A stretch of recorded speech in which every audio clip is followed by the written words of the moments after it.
Assalamualaikum warahmatullahi wabarakatuh. Kami dari kelompok 9 akan mempresentasikan tentang analisis butir instrumen pilihan ganda. Dengan anggota kelompok saya sendiri Aziz, Yurga dan Wahid. Apa yang kita bahas hari ini?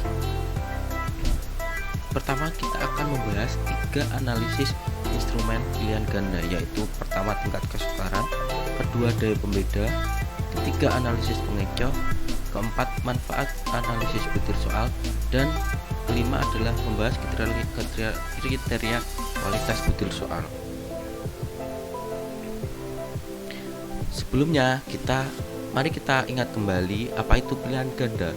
Pilihan ganda atau multiple choice test adalah tes di mana setiap butir soalnya memiliki jumlah alternatif jawaban lebih dari satu.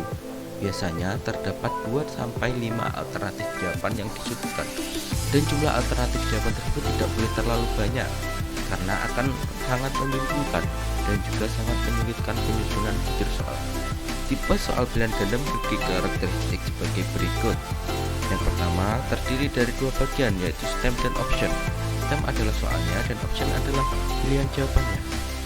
Yang kedua, memiliki jumlah alternatif jawaban lebih dari 1. Yang ketiga, alternatif jawaban antara 2-5. Nah, selanjutnya kita akan membahas tentang tingkat kesukaran. Tingkat kesukaran soal adalah peluang menjawab benar suatu soal pada tingkat kemampuan tertentu yang biasanya dinyatakan dalam bentuk indeks. Tingkat kesukaran dinyatakan dalam indeks kesukaran atau difficulty index, yaitu angka yang menunjukkan proporsi siswa yang menjawab dengan benar soal tersebut. Semakin besar indeks tingkat kesukaran yang diperoleh dari hasil hitungan, berarti semakin mudah soal itu. Tingkat kesukaran dapat dihitung dengan rumus sebagai berikut: TK sama dengan U ditambah L dibagi T, di mana U adalah jumlah siswa yang kelompok yang termasuk pandai yang bisa menjawab soal dengan benar. L adalah jumlah siswa yang termasuk kurang yang menjawab soal benar. T adalah jumlah siswa dari kelompok pandai dan kelompok kurang, atau jumlah semua siswa. Sedangkan dalam bukunya Dr. Andes Haji Daryanto, rumus mencari taraf kesukaran itu adalah P sama dengan B bagi JS, di mana P adalah indeks kesukaran, B adalah banyaknya siswa yang menjawab soal itu dengan benar, JS adalah jumlah seluruh siswa peserta tes. Di mana dari ketentuannya indeks kesukaran itu diklasifikasikan sebagai berikut: A, soal dengan P0 indeks kesukaran 0 sampai 0,3 adalah soal yang sukar.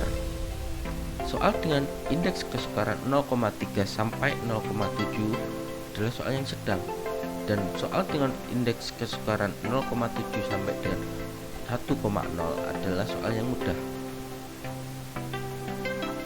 Kemudian kita membahas daya pembeda. Apa itu daya pembeda? Daya pembeda adalah pengukuran sejauh mana suatu butir soal itu mampu membedakan peserta didik yang sudah menguasai kompetensi dan peserta didik yang belum atau kurang menguasai kompetensi berdasarkan kriteria tertentu. Semakin tinggi koefisien daya pembeda suatu butir soal, semakin mampu butir soal tersebut membedakan antara peserta didik yang menguasai kompetensi dengan peserta didik yang kurang menguasai kompetensi. Daya pembeda dapat dirumuskan dengan sebagai berikut: dP sama dengan U min L dibagi setengah T, di mana dP adalah indeks daya pembeda, U adalah jumlah siswa yang termasuk dalam kelompok pandai yang mampu menjawab benar untuk tiap soal, dan L adalah jumlah siswa yang termasuk kurang pandai tapi menjawab dengan benar untuk setiap soal, dan T adalah jumlah keseluruhan siswa. Daya pembeda dalam bukunya Profesor Dr. Suharsimi Arikunto dijelaskan mengenai klasifikasi daya pembeda, yaitu D antara 0,0 sampai 0,20 itu jelek atau poor. Daya pembeda 0,2 sampai dengan 0,4 itu cukup atau satisfactory. Daya pembeda 0,4 sampai 0,7 itu baik atau good. Dan pembeda 0,7 sampai 1,0 itu baik sekali atau excellent.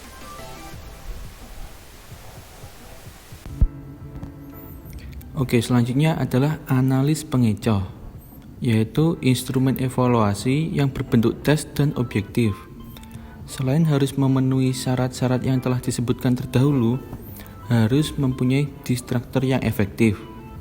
Yang disebut dengan distraktor atau pengecoh ini adalah opsi-opsi yang bukan merupakan kunci jawaban atau jawaban yang benar. Butir soal yang baik pengecohnya akan dipilih secara merata oleh peserta didik yang menjawab salah. Sebaliknya, butir soal yang kurang baik pengecohnya akan dipilih secara tidak merata. Pengecoh dianggap baik bila jumlah peserta didik yang memilih pengecoh itu sama atau mendekati ideal. Contoh, ada satu soal dengan kunci jawaban A.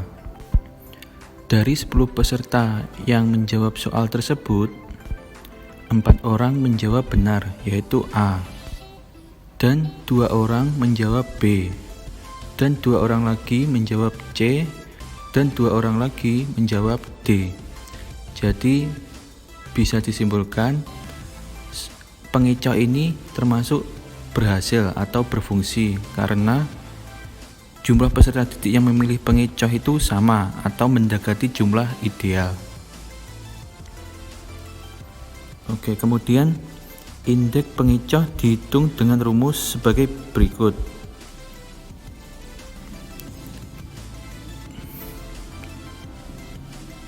Bisa dilihat di gambar. Di sini huruf I dan P disebut indeks pengecoh. Huruf P yaitu jumlah peserta didik yang memilih pengecoh. Huruf N adalah jumlah peserta didik yang ikut tes. Huruf B adalah jumlah peserta didik yang menjawab benar. Dan N adalah jumlah alternatif jawaban atau jumlah pilihan gandanya. Di sini 1 adalah bilangan tetap atau rumus. Jika semua peserta didik menjawab benar pada butir soal tertentu atau sesuai kunci jawaban, maka indeks pengecohnya sama dengan 0, yang berarti soal tersebut atau pengecoh tersebut jelek. Dengan demikian, pengecoh tidak berfungsi. Adapun kualitas pengecoh berdasarkan indeks pengecoh bisa dilihat sebagai berikut.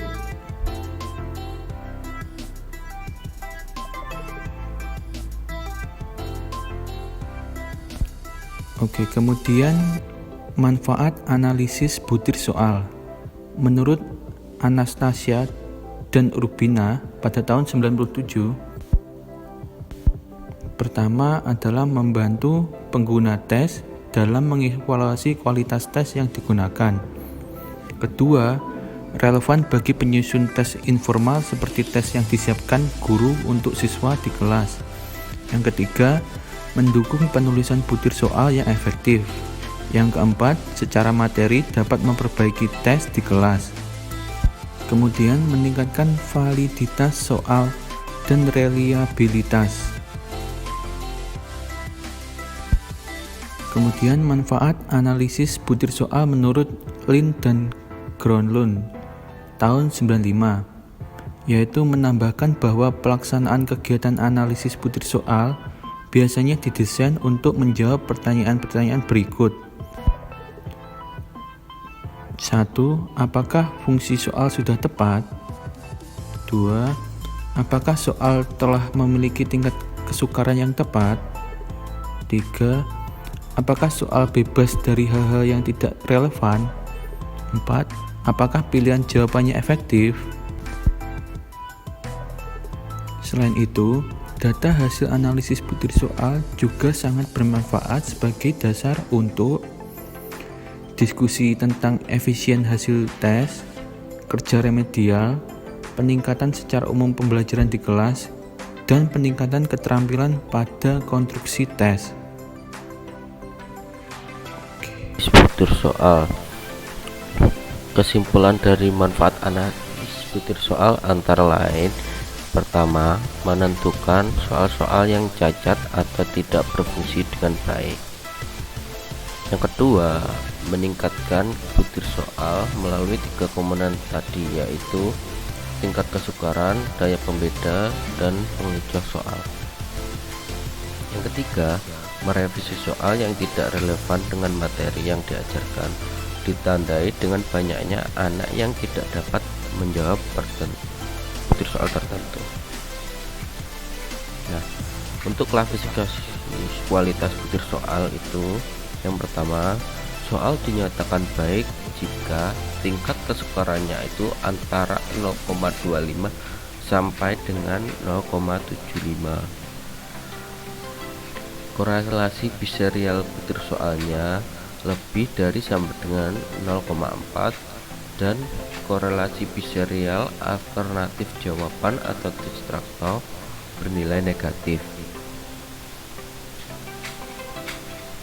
Klasifikasi kualitas butir soal. Nah, soal diharuskan revisi jika tingkat kesukarannya kurang dari 0,25 atau lebih dari 0,75, tetapi korelasi biserial butirnya lebih dari sama dengan 0,4 dan korelasi biserial distraktor bernilai negatif.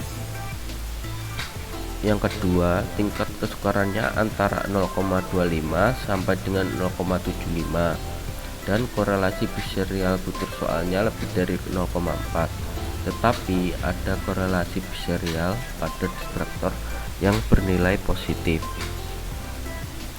Yang ketiga, tingkat kesukarannya 0,25 sampai dengan 0,75 dan korelasi biserial butir soal antara 0,2 sampai dengan 0,3, tetapi korelasi distraktor bernilai negatif selain kunci atau tidak ada jawaban yang lebih besar nilainya dari kunci. Yang ketiga, soal tidak baik jika tingkat kesukarannya P kurang dari 0,25 atau lebih dari 0,75 dan ada korelasi biserial pada distraktor bernilai positif. Korelasi biserial butir soal kurang dari 0,2, korelasi biserial butir soalnya kurang dari 0,3 dan juga korelasi biserial distraktor bernilai positif. Ya, demikian presentasi dari kelompok kami. Terima kasih untuk menyimak. Jika ada pertanyaan silakan ditulis di dalam komentar. Assalamualaikum warahmatullahi wabarakatuh.